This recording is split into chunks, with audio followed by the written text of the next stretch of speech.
Hello traders, this is Farvaz's dollar market analyst for City Index. Today is the 19th of May. So the big story in the market is the downgrade by Moody's of US credit rating. The news came out late in the day on Friday, and as a result we saw US index futures fall at the Asian Open overnight.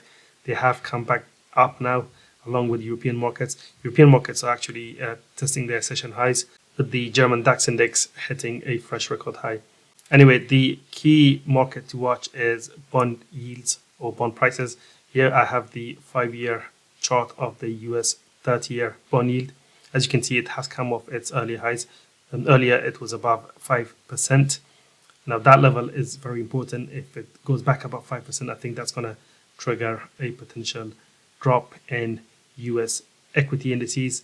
But the fact that it's come back down, this has alleviated some of the pressure. Which is why we are seeing the stock markets rebound. So in the FX markets, the earlier weakness in the dollar caused the euro dollar to break out of this falling wedge pattern to the upside.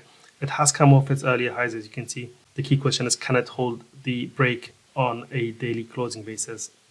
If the euro dollar closes today's session above the trend resistance, that could potentially pave the way for further technical follow through on the upside, with the next resistance seen at around 113.80, followed by 115 handle.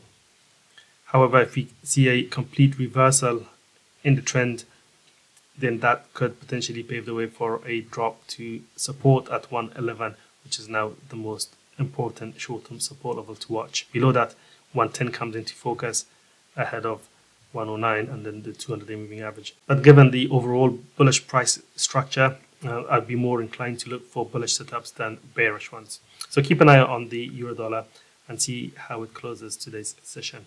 Another major currency pair to watch is the Aussie dollar ahead of the RBA rate decision. A 25 basis point rate cut is expected to be seen from the Reserve Bank of Australia.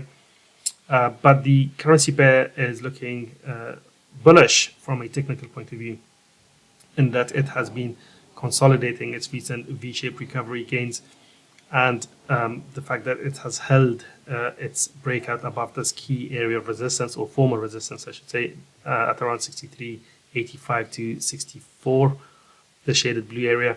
The fact that it's held above that is a positive sign from a purely technical point of view. So the fact that we're seeing some renewed strength coming in today could be a potential sign that rates are ready to break further higher. If it does, 65 is the first level of potential resistance and the upside target. Above that, you have other round handles like 66, possibly 67 levels to target on the upside. A quick look at gold prices. As you can see, the precious metal has been printing a few lower highs and lower lows. It has broken a few support levels in recent trade, in particular this area between 3,245 to 3,275, as I've shaded it in grey on the chart. This area is very important. Previously it was support, we've broken below it, and so far holding below. So unless we go back above this area on a daily closing basis, the near-term direction of gold is not very clear. If we do clear this area though, that could potentially pave the way for a run towards the next resistance seen at around 3,360, which is the trend resistance. And above that, you have the 3,400 level, and then the all-time high at 3,500. On the downside, 3,200 is a key level of support to watch.